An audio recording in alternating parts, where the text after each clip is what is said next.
Welcome back to the Retirement Groove.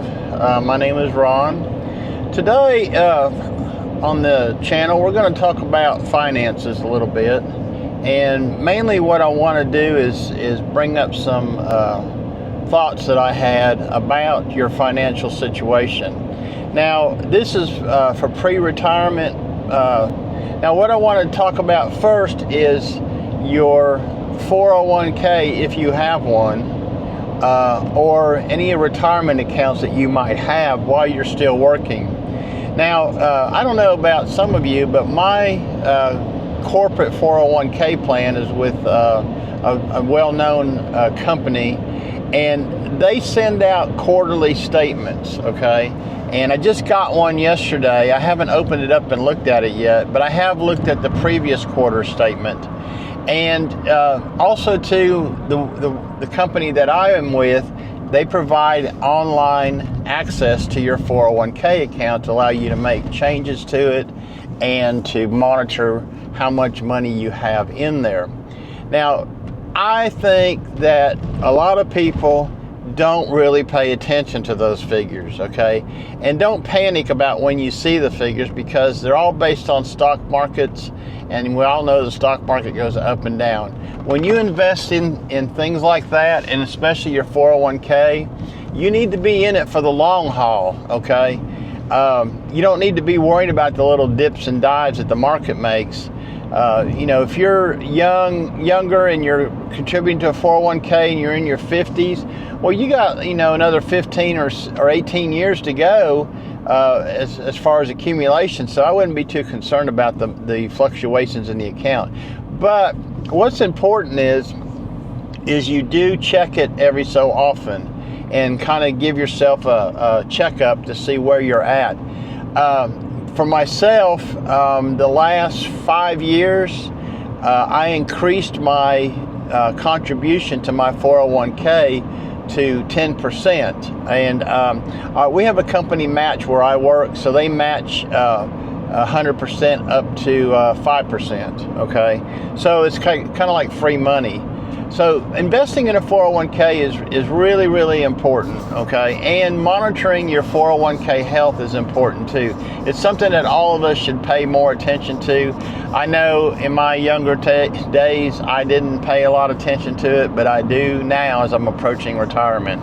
Another thing that you need to pay attention to financially is your Social Security statement. Now, if you haven't done so, and you are not planning for retirement, but you just like to know, you need to create an account. Now, I had a Social Security account, and things changed this year. I'm not too sure what happened. The government changed the way they do things. Now they've got a consolidated login.gov, I think is what it's called. Well, I had to convert my Social Security sign into that, and then I had to wait and they send you a PIN number in the mail, and you have to put that PIN number in to activate that login.gov account. But I've got that all set up now, and I'm able to monitor my Social Security statement. Anybody can do that. In years past, it was like you had to write away to the Social Security or request it, and they would send it to you in the mail. But now everything's available online. So if you don't already have an account, set one up with the Social Security Administration, so you can pull your Social Security statement up and see where you stand. Now, back to my 401k real quick. My 401k company, in the statement, they have an estimated, if you retire at a certain age, they have an estimated amount of money that you're going to be getting. And they combined the Social Security that you're going to get. I don't think they include any insurance in it. They may, I don't know. But they combine with the 401k distribution. So what they like to do is they take the life expectancy of a normal American now, which is way up in the middle 80s, and they spread that out. So if you retire like me at 67, I'll be 67 in 2 months when I retire. If you retire like me at full retirement age, then they estimate that you probably live to the age of 85. And what they do is they make a recommendation on your 401k distribution.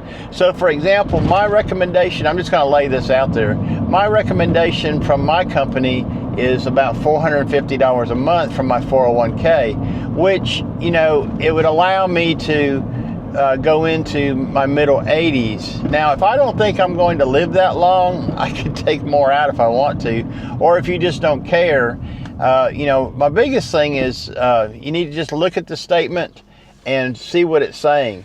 One thing I did notice about my 401k statement, it had misrepresented my Social Security. It actually estimated what my Social Security was going to be. That's why I said I don't know if the 401k investment company was including my Medicare insurance or not. So what I want to leave you with, folks, is don't ignore your statements, okay? If you have a 401k account, pay attention to what that statement says. Make adjustments to it as you feel fit. Like I said, several years ago, I increased mine to 10%. I know somebody who has, over the years, every pay raise they got, they just rolled it into their 401k every year, which is pretty good, okay? I would say that person's going to end up pretty well off. Also, too, don't forget your Social Security statement. Pay attention to what that says. We're going through some really tough times right now with an election year and everything. So you really want to pay attention to your finances as you prepare to retire like me. Okay. If you got some use out of this video and you want to support the channel, then give it a thumbs up, like, so this gets shared with more and more people. And also too, if you want to keep up with some more videos that I do in the future, go ahead and subscribe to the channel. It doesn't cost a thing. So my name is Ron Durant, and I want to welcome you to the Retirement Groove. We'll see y'all later. Bye-bye.